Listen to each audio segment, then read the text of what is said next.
Wrestling fans, what's going on, man? It's Black Couch Booking here with a brand new video. If you're new to the channel, please like, comment, subscribe. I promise you will not be disappointed. And if you old to the channel, Couch Crew, what's going on, man? How y'all feeling today? Hope you guys are having a lovely day, man. Hey, man, we about to get into a dope topic, but please follow me on Instagram at Real Black Couch Booking, trying to hit that 1,000 followers. If you want to join my Discord, links in the description down below, where the greatest wrestling fans of all time have great conversations, and they can get heated sometimes, so make sure y'all be respectful in the Discord. But anyway, man, I want to talk about Femi today after seeing that match with Moose, and after maybe I'm striking a little bit of controversy up. Shout out to the guy Boycott, man. Hey, man, if y'all type something funny in the comment section, I'll make it a part of the thumbnail, I'll pin it. But look at this comment, bro, because I was like, hey, man, it's impossible to fumble over Femi. And then my guy commented about Triple H saying, hey, let me hold my spit water. That was kind of funny, G. Let me drink my Dunkin' Energy real quick. Got a vlog coming for y'all tomorrow as well. So there you go. That's the surprise spoiler. It is impossible. I'm gonna say it here on this channel. It is impossible to fumble over Femi on the main roster. Cause y'all have to understand. I already know what y'all about to say. The black man, blah, blah. Wait a second. Well, hold on. Can I explain my point before you start typing? Wait a second. Femi is a generational talent in the WWE. Femi is one of them ones, and I'm not just saying that because all of the flaws and the faults that he could have had, he does not have them. The flaw that he could have had is he's just a dominant guy with no character, no personality, etc., etc. That's cap. That's not the case. Even the little interaction he had with Nikita Lyons on NXT way back when he was the North American champion still, that was sensational. That was great. And it was just like, it didn't even lead to nothing. A lot of people, including myself, thought, oh, maybe she'll be his backup against, you know, the family or whoever he was going against at that time. It didn't even lead to that. She just took out old girl, whoever it was at the time. Maybe it was Rizzo or somebody else. It was so far back. I think it was Rizzo. That it just added personality to his character. Like, he can interact with the women. He's not just the ruler. He might be the Rizzler as well. You know what I'm saying? Like, and then when he said, I'm the captain now, like little stuff like that adds layers to characters. That's what they were doing with Gunther, you know, when he gave Ludwig Kaiser that speech. It motivated him and inspiring him. That added a lot of character to Gunther. But then my guy Jey Uso won the Royal Rumble, so we got to revert back to M. Bison, M. Bison Street Fighter level of villainy for no reason. So they took away his character because they were going to make him a tweener, and then something must have happened, and they was like, nah, we're going with Jey Uso. Then you had to make Gunther the super duper bad guy again, even though he was about to have a personality. He had built great personality going against Damian Priest, Randy Orton, being unsure of himself and things like that. Whatever the case may be, we talking about Femi, but I'm going to mention Gunther a lot because there are parallels there that I think should be exploited. And I think one that has been exploited already is the mid-card title run.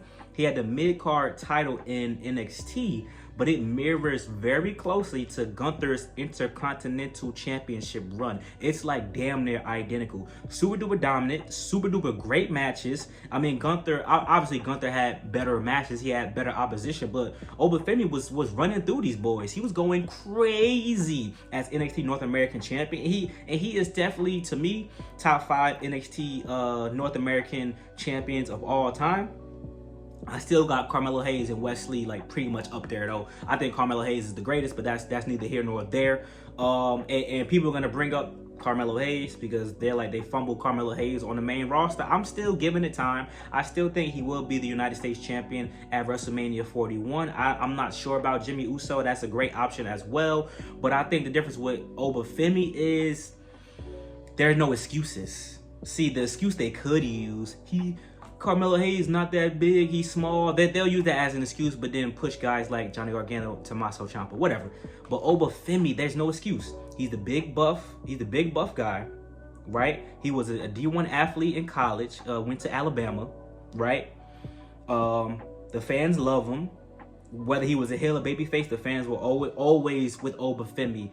Ever since he got past the level up stage, he got to the main roster, started mowing through these guys, won an NXT North American champion, became the ruler, talking on the mic. He has all the intangibles. There's the only way You could fumble Obafemi on the main roster as if you drastically change his character, like they did to Keith Lee. But that man isn't around no more. Shout out to Vince McMahon. I mean, listen, he's a genius. He's one of the greatest bookers of all time. Him and his personal life, I'm not talking about that, but he's one of the greatest bookers of all time, if not the greatest book of all time. But he fumbled a lot of Triple H projects. The Keith Lees, the Aleister Blacks, the Karrion Crosses the first time around. That was Tony Storm. Like, look at all those individuals and look where they are now. Keith Lee dealing with health issues, but I'm sure Keith Lee will be having, you know, some great stuff going on right now. But in AEW, but the only way you could fumble Obafemi on the main roster, literally all you have to do is pick Obafemi up, drop him in there. You don't want him to go straight after the World Heavyweight Championship. He could go IC title. Whether it be Braun Breaker that got the belt, whether it be somebody from the Judgment Day, beats them, become IC champion, has personality, interacting with individuals backstage, having great backstage segments, great entrance. Him versus Braun Breaker would be a banger of a match. There's no way you can fumble this. There's no way you can fumble this. Even if you tried your hardest, Obafemi is also one of those guys. Let's say they just had him like him losing is not an issue. Like, y'all don't understand. Losses create empathy. Losses create humanization, because when Rhea was running through people, only lost 2 times in the last whatever years, whatever, people started to hate Rhea Ripley. Charlotte Flair, when she just come back and beat somebody randomly, people don't like that. Obafemi lost to Tony D'Angelo, and even then he had help in order to beat Obafemi, right? So that still humanized him, and he knows he has faults. He knows that he can lose. That's a part of the psychology of the character. If you as a fan care about stuff like that, that's going to come into play later on when he finally loses the NXT championship and go to the main roster. And then even that loss will help him on the main roster. And you know what? Penta. The way that they done Penta is so genius, because he didn't come in super duper dominant. He didn't come in on some just running through guys. He had good matches with Chad, which I about to say Chadwick Boseman. What am I thinking about? With, rest in peace, with Chad Gable, with Ludwig Kaiser, with Pete Dunne. He's had good matches with those individuals, and then he lost in the triple threat. Didn't take the pin, but that's still a loss. So it's not like he came in just mowing through guys because he's the new guy on the roster. It doesn't always got to be like that. You could put Obafemi first match against a Braun Strowman or something like that. You could put Obafemi first match against somebody who is comp, and it's like, okay, and he still beat them, but it's comp. So then it's like, we don't expect him to just come in and just win 50 in a row. Everybody don't got to be booked like that, gang. They absolutely do not have to, especially if he's coming off of a loss at NXT Stand and Deliver, whether it be this year or next year, and then goes on the main roster, and then he's having decent matches, good matches with individuals who are vets. Like, Shinsuke Nakamura is a guy who could have benefited from beating local talent instead of going against Andrade, going against LA Knight, going against all these individuals. He's somebody, when he first came back, beat LA Knight, got the belt, then just go through local talent, which is basically people who probably on Evolve right now, or lower echelon NXT people who are still in the Performance Center, whatever the case may be, mowing through local talent, beating them up, you know what I'm saying, doing them dirty, and then that would have kept his aura. And then once he lost the belt back to LA Knight, it would have been fine, but they didn't have him doing nothing but standing in the back doing this while people talking and stuff. He wasn't really doing that, but that's what I imagine he would do normally. So that, you know what I'm saying, like, Obafemi is a guy who you don't even have to do that for, realistically. If you want to, depending on if you're gonna book him as a heel or a face, you can have him go through local talent. They need to bring that back for some people, but Obafemi don't gotta do that, bro. Gunther was beating up regular guys. Gunther was beating up on the Sami Zayns and the Chad Gables, and you know what I'm saying, he was beating up on these guys. So I don't see what the issue would be. You know what I'm saying? Obafemi don't eat it, because if Obafemi comes on the main roster as a babyface, you kind of can't do that anyway. You know what I'm saying? Unless you do something like this, right?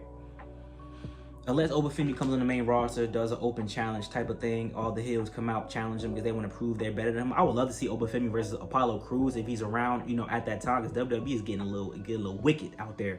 Like, that would be a dope callback, because shout out to Apollo Crews, man. It's funny how the Nigerian gimmick was straight to me. It just didn't get over like this is getting over for Obafemi as the ruler. You know what I'm saying? Like, he can even build a stable. You want to add more personality? Give him Apollo Crews and Omos. Where's Omos? Obafemi, Omos, Apollo Changing into Opalo, something. We the 3 O's or something. We're not booty O's. We the 3 O's. Something. Come up with something for this man. This man is a bona fide star. All right, he's a generational talent. Gunther is a generational ring talent, but a lot of y'all saying his run has been not great. I liked Gunther's World Heavyweight Championship run because the stories that was told with Damian Priest and Randy Orton are stories that people are gonna go back and look at and be like, you know what? I get it now, bro.